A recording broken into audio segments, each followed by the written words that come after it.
Bonjour et bienvenue à ce segment sur les fentes de Young. Les fentes de Young, en fait, c'est une des plus grandes expériences qu'il y a eu pour démontrer que la lumière était une onde. En fait, on va plutôt dire qu'elle peut se comporter comme une onde. Parce qu'en fait, je pense que je ne peux plus vous le cacher, la lumière a les deux comportements. Mais aujourd'hui, c'est vraiment l'expérience qui démontre que la lumière a sans aucun doute un comportement ondulatoire. Avant de visionner la vidéo, je vous invite fortement à aller regarder la vidéo préalable qui est sur YouTube. Je vous mets le lien ici, je vais le mettre aussi dans la description de la vidéo en bas. Vous ne pourrez pas bien suivre la vidéo présent si vous n'avez pas vu cette vidéo-là qui est extrêmement bien faite. En fait, la seule chose qui est importante, ce sont les 7 premières minutes du vidéo. Le vidéo complet est extrêmement intéressant, mais bon, c'est quelque chose qui ne vous intéresse pas. Les 7 premières minutes sont vraiment juste ce qui est important.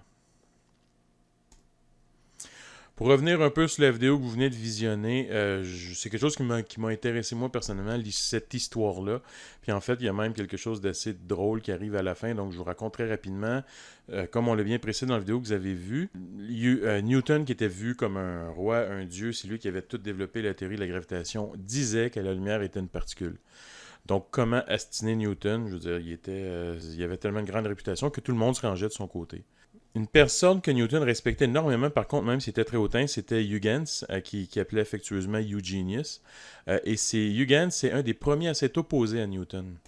D'ailleurs, il se servait des expériences que même lui avait fait, que même Newton avait réalisées, mais lui réussit à mieux les expliquer que Newton. Il parlait, entre autres, c'est le premier à avoir parlé de diffraction, du phénomène de diffraction que vous avez vu dans la vidéo avec l'image Google qui présentait, à savoir que les ondes peuvent, quand elles franchissent un obstacle, aller occuper, on peut dire ça comme ça, ils vont aller occuper l'espace inoccupé, contrairement à une bille qu'on lance. Ici, c'est en visionnant chaque source d'un front d'onde comme une nouvelle onde, ben on voit qu'à ce moment-là, elle va produire des cercles en sortant ici.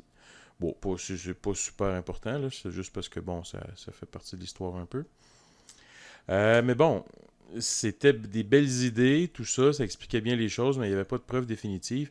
Puis ça a pris à peu près 100 ans avant que quelqu'un d'autre arrive. Puis cette personne-là, c'est Thomas Young, qui a fait une expérience. C'était un médecin, il pratiquait la médecine, puis pour pas que ça a l'air qu'il prenait pas sa job au sérieux, il faisait des publications, mais il disait pas trop que c'était lui qui les faisait. En tout cas, je peux pas vous dire exactement, mais il essayait un petit peu de cacher qu'il jouait ces deux tableaux.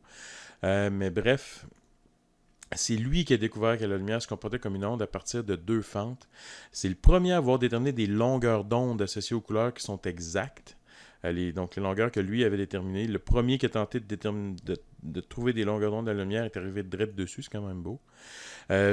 Pour le fun, je vous donne le texte qu'il a écrit à la fin de sa publication, où ce qui dit que, si je vous traduis ça rapidement, c'est qu'on ne peut pas nier que tous les phénomènes qu'on observe, que je vais vous décrire dans la vidéo, sont possibles dus à l'interférence de la lumière. C'est pour ça que les phénomènes d'interférence qu'on a vus dans la vidéo précédente sont importants. On va s'appuyer là-dessus pour expliquer les fentes de Young.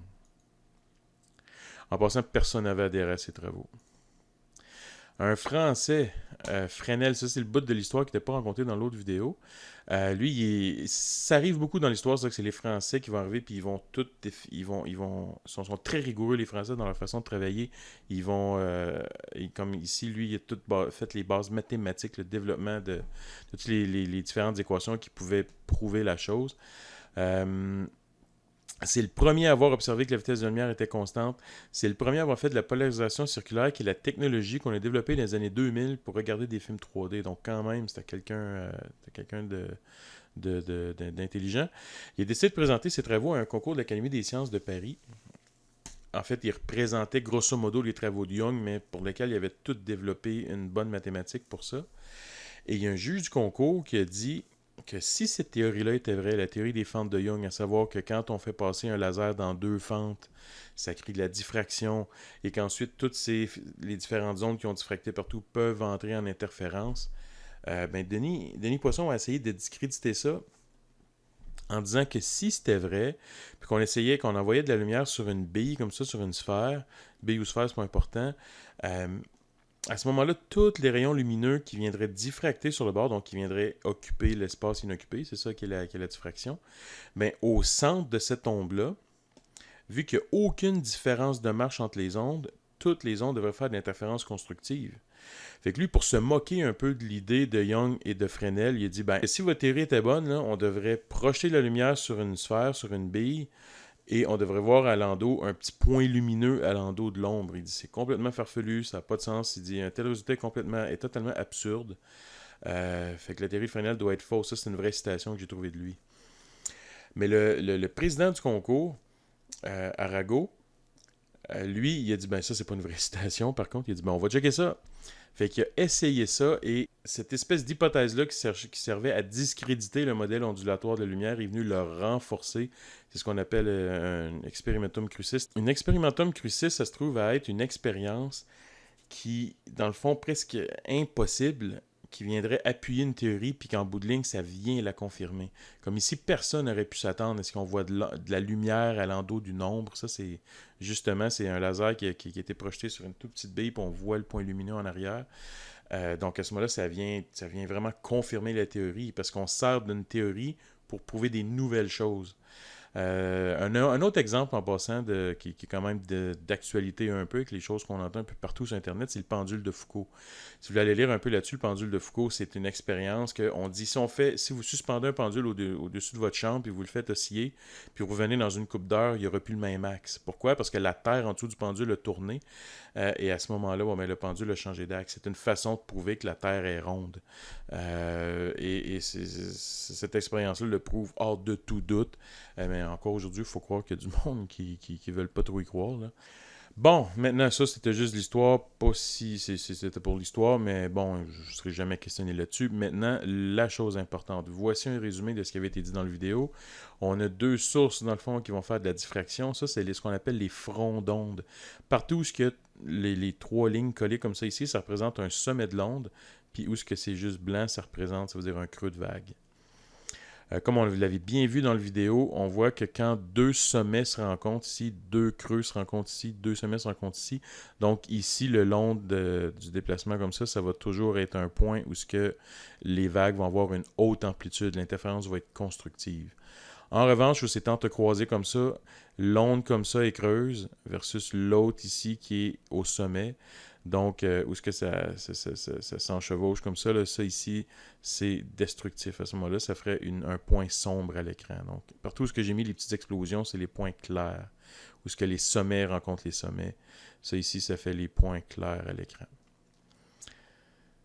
Une autre façon de le visualiser, on ne pourra pas toujours se fier à un schéma comme ça qui est quand même assez lourd. C'est bien de le visualiser, mais c'est pour voir toute l'ampleur de ce que ça prend. Donc, côté spatial, mais en bout de ligne, nous autres, on va toujours travailler avec deux rayons à la fois. Ici, pour dire qu'il y en a partout, mais on va juste en prendre deux de référence, un qui sort d'une fente, un qui sort de l'autre fente, puis on va regarder leur interférence, l'interférence qui va se produire à l'écran de ces deux ondes-là. Si vous vous souvenez dans la vidéo, il y avait à peu près même pas 1 mm entre les deux fentes, puis l'écran était à plusieurs mètres, plusieurs, peut-être 2-3 mètres plus loin que le système de fente. Donc on s'entend que ces deux rayons-là ne sont pas parfaitement parallèles, parce qu'en bout de ligne, ils se rencontrent, après une très grande distance, mais sont très proches de l'être. Donc ça va beaucoup nous simplifier la vie pour trouver la différence de marche. La différence de marche, je vous le rappelle, c'est la distance qu'une onde fait de plus que l'autre. Donc ici, la différence de marge dans ce schéma-là, c'est cette petite distance-là ici. Parce qu'à partir de cette perpendiculaire-là des deux droites, les deux ondes font exactement le même chemin pour se rendre à l'écran. En revanche, cette petite onde-là en bas ici parcourt cette distance-là de plus. C'est ça qui est la différence de marge dans le problème. D'autres variables qui vont être importantes. L, c'est la distance entre les fentes et l'écran. D, c'est la distance entre les deux fentes. On voit, et peut-être une dernière variable à dire, l'angle, ici, ça se trouve être l'angle du petit triangle qui a été construit ici. Mais je vous laisse vous convaincre que cet angle-là, c'est le même que l'angle ici, qui est l'angle auquel on va venir observer l'interférence à l'écran. Si on travaille avec le petit triangle qui est ici, sin θ, sin de l'angle qui est ici, par définition, le sinus, c'est le côté opposé sur l'hypoténuse. L'hypoténuse étant le plus grand côté, celui qui est opposé à l'angle droit. Donc, sin θ, c'est opposé sur hypoténuse. C'est donc la différence de marge divisée par d. Si on fait juste envoyer le d de l'autre côté, on obtient que la différence de marge, c'est d sin θ. On garde quand même le même esprit de travail qu'on avait avant, c'est-à-dire que la différence de marge va être la différence de marge qui vient de la géométrie, donc la différence de distance entre les deux ondes. Et ensuite, on va égaler ça à nos conditions, à la condition, dans le fond, selon ce qu'on travaille, selon ce qu'on veut obtenir, soit la condition d'interférence constructive ou la condition d'interférence destructive. Ce qui est imagé ici, ce serait par exemple un angle qui correspond à une interférence constructive. On voit donc que, selon cette écriture-là, la différence de marge, c'est d sin θ, géométriquement, et parce que c'est des franges claires, ici qu'on a illustré, ben, cette différence de marge-là doit être égale à m lambda. Pour les franges sombres, la seule chose qui changerait, c'est que la différence de marge d sin θ devrait être égale à m plus une demi-lambda. Les franges sombres, je les ai symbolisées par des points noirs ici. Ça se peut des fois qu'on ne soit pas équipé pour travailler avec des angles, c'est-à-dire des écrans circulaires comme ça ici, mais qu'on ait des écrans plats. À ce moment-là, il faut juste faire un petit triangle ici pour venir chercher la valeur Y à partir de la valeur θ. Ici, on a un triangle, rectangle. Ça, c'est le côté opposé. Ça, c'est le côté adjacent. Et ça, c'est tan, la tangente. Donc ici, tan θ égale à Y sur L, c'est-à-dire opposé sur adjacent. En résumé, si je vous résume toutes les petites équations qu'on a vues, la différence de marge géométrique, c'est d sin θ. On va la mettre égale à m lambda si c'est constructif, m plus une demi-lambda si c'est destructif. Donc m lambda pour les franges claires, m plus une demi-lambda pour la position des franges sombres. Aussi, si au lieu d'avoir la position angulaire, le θ, on veut la position linéaire sur un écran plat, mais à ce moment-là, on sert de cette deuxième relation-là pour faire le lien entre l'angle et la position. Notez que Y et θ vont toujours se mesurer par rapport au centre du patron. Juste pour vous dire, c'est ce qui était ici, c'est ce qui était fait ici. Donc la frange centrale qui est en plein milieu des deux fentes, elle, son angle ou sa position Y va être 0. Je vous le fais sur un autre schéma ici. Ça, c'est une vue comme du derrière, là, si on veut. Ça, c'est les deux fentes. Le laser entre ici. Donc, on voit que ça, c'est la position Y égale 0. Ensuite, de part et d'autre, on a Y1, Y2, Y3, Y4. Ça, c'est les franges claires. L'autre côté, -1, -2, -3, bon, sont là, mais dites-vous qu'on va toujours travailler avec des variables strictement positives en se disant que le patron est symétrique. De chaque côté, on va avoir les mêmes positions, dans le fond. Notez qu'il y a une autre espèce de patron qui embarque par-dessus. On le voyait aussi dans la vidéo, si vous avez remarqué la vidéo que j'avais demandé de regarder. Ça faisait d'autres petites taches sombres, mais c'est pas important du tout. On n'en traitera pas dans le cours. Petite question pour se pratiquer. Je vous dis qu'on éclaire une paire de fentes dont la distance entre les deux fentes vaut 0,5 mm avec un laser hélium néon dont la longueur d'onde est 133 nanomètres. L'écran est situé à 2 mètres des fentes. Je vous demande premièrement de déterminer la position de la troisième frange claire. Nos équations sont celles-ci. Si ce n'est pas précisé position angulaire, c'est la vraie position. On veut vraiment la vraie position en mètres ou en centimètres ou en millimètres. Donc ici, nos équations, c'est d sin θ égale m lambda, parce qu'on parle de frange claire. Et vu qu'on vous demande une position normale, position linéaire si on veut, il faut faire le lien entre l'angle obtenu ici et la position. On commence par trouver l'angle de la troisième frange claire. Donc, on isole θ dans cette équation-là. Généralement, on travaille en degrés. Ça ne changerait rien, en fait, là, mais travailler en degrés, là, ça vaut mieux parce que si je vous demande un angle, on veut des angles qui se mesurent, donc en degrés, ça va très bien. Donc, ici, arc sin de 3 lambda sur d, je mets les chiffres qui sont dans le problème et j'arrive à 0,2218 degrés. Les angles sont très petits, hein? Comme je vous disais, là, on l'a vu, le patron dans la vidéo. Vous, malheureusement, vous n'avez pas fait le laboratoire, là, mais je disais, l'écran est à quelques mètres devant les fentes, puis les positions sont quelques millimètres seulement. Et donc, ça fait des angles, des fois, qui ne sont même pas 1 degré. Pour venir trouver la position Y, L fois tan θ, que je viens chercher de la deuxième équation. J'isole Y et ça me donne 7,60 mm.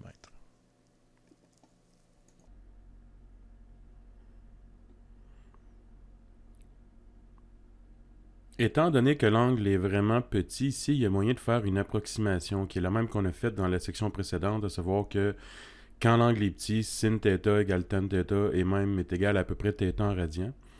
Alors, on peut remplacer le tan θ, qui est égal à Y sur L de la relation géométrique, par sin θ. À ce moment-là, l'expression Y sur L peut venir se remplacer dans la première équation. Donc, on a différence de marge qui est dy sur L est égale à m lambda. Et à partir de ça, on peut isoler directement la position des franges claires d'interférence. Si vous faites le calcul, je vous laisse vous en convaincre, ça donne à 3 chiffres significatifs dans ce cas-ci la même valeur, donc 7,60 mm.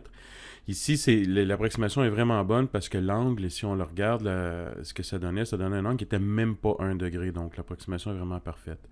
Sachez que bientôt, on va travailler avec les réseaux. Puis dans les réseaux, cette approximation-là ne sera pas possible. Donc c'est pour ça que je voulais vous présenter ici. On s'entend que je n'ai pas à vous montrer comment faire la démarche. Là, c'est juste de mettre directement les chiffres dans l'équation de Y.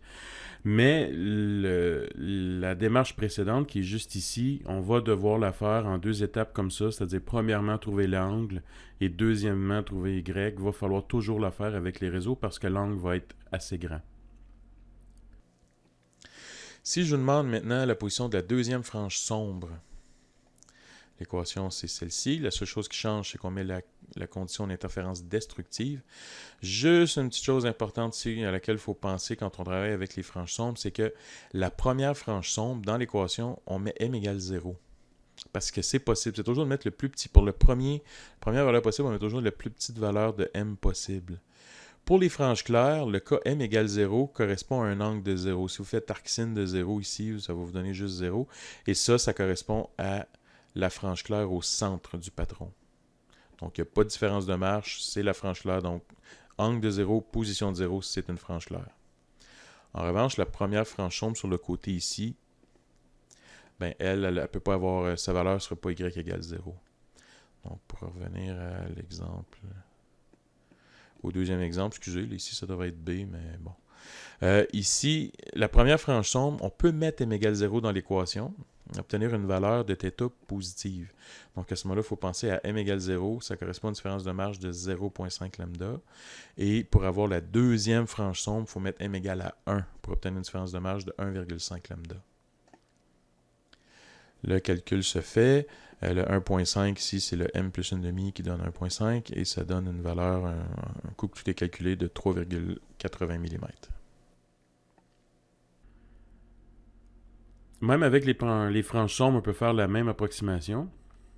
Donc, c'est-à-dire remplacer le tan par le sin. Puis une autre chose aussi, c'est quand même pas agréable de devoir utiliser m égale 0 pour le premier ordre et m égale 1 pour le deuxième, etc., etc. Ça fait un décalage. Mais nous autres, quand on met m plus 1,5 lambda, le m plus 1,5, tout ce qui sert à faire, c'est mettre un demi entier. Mais au lieu de faire plus 1,5, on peut remplacer par m moins 1,5. Qu'on fasse 2 moins 1,5 ou 2 plus 1,5, dans les deux cas, ça nous donne un demi entier, ce qui est ce qu'on recherche. Mais l'avantage d'utiliser m moins 1,5 lambda dans les fentes, dans les systèmes de fente, c'est que on a directement ici que m, si on peut appeler ça l'ordre, si vous voulez, est égal au compteur de franges. Autrement dit, la première frange sombre, c'est m égale à 1. La deuxième frange sombre, c'est m égale à 2, etc. C'est facile d'y penser quand on demande la première ou la deuxième, mais si on vous demande la 13e, par exemple, la 14e, c'est un petit peu, on n'a pas... C'est moins facile d'y penser, c'est plus facile de s'accrocher. Cette notation-là n'est pas présentée dans les manuels, mais moi, je vous invite à l'adopter, surtout pour les systèmes de fente comme ça, où on va souvent vouloir que m, notre ordre, soit un compteur.